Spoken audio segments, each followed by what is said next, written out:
2026-2027 o'quv yili uchun oliy ta'lim tashkilotlari va ta'lim yo'nalishini tanlash. Oliy va kasbiy ta'lim tashkilotlariga kirish test sinovlarida ishtirok etgan abituriyentlar 2026-yil 25-iyuldan 8-avgustga qadar 15 kun davomida oliy ta'lim tashkilotlari va ta'lim yo'nalishlarini tanlashlari lozim.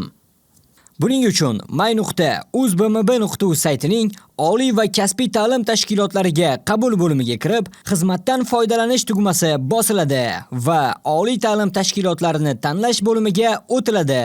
Dastlab abituriyent tanlov ustuvorligi va maqsadli qabul bo'yicha o'z tanlovini amalga oshiradi. Agar SAT sertifikatiga ega abituriyentlar test sinovlarida ishtirok etgan bo'lsa, sertifikatdan foydalanishni tasdiqlashi yoki rad etishi lozim.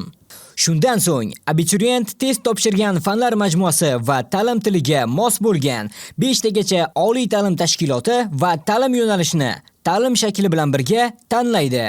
Bunda ta'lim yo'nalishlarini bir oliy ta'lim tashkiloti yoki turli oliy ta'lim tashkilotlari doirasida tanlash mumkin. Ta'lim yo'nalishlarini tanlab, saqlash tugmasi bosilgandan so'ng, ma'lumotlarni tasdiqlash uchun abituriyentning telefon raqamiga SMS xabar yuboriladi. SMS xabardagi 5 xonali raqamni dasturga kiritish orqali ma'lumotlar tasdiqlanadi. Ma'lumotlar tasdiqlangandan so'ng, abituriyent qayd varaqasi shakllanadi. Qayd varaqada abituriyent tanlagan tanlov ustuvorligi, ta'lim shakllari, oliy ta'lim tashkilotlari va ta'lim yo'nalishlari aks etgan bo'ladi. Yuklab olish tugmasi orqali abituriyent qayd varaqasini yuklab olishi mumkin.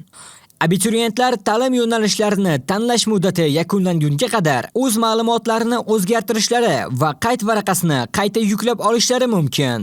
Abituriyentlarning talabalikka tavsiya etilgan yoki etilmagani to'g'risidagi yakuniy tanlov natijalari ta'lim yo'nalishlarini tanlash to'liq yakunlangandan so'ng 1 hafta muddatda e'lon qilinadi. Bilimni baholash agentligi barcha abituriyentlarga muvaffaqiyat tilaydi.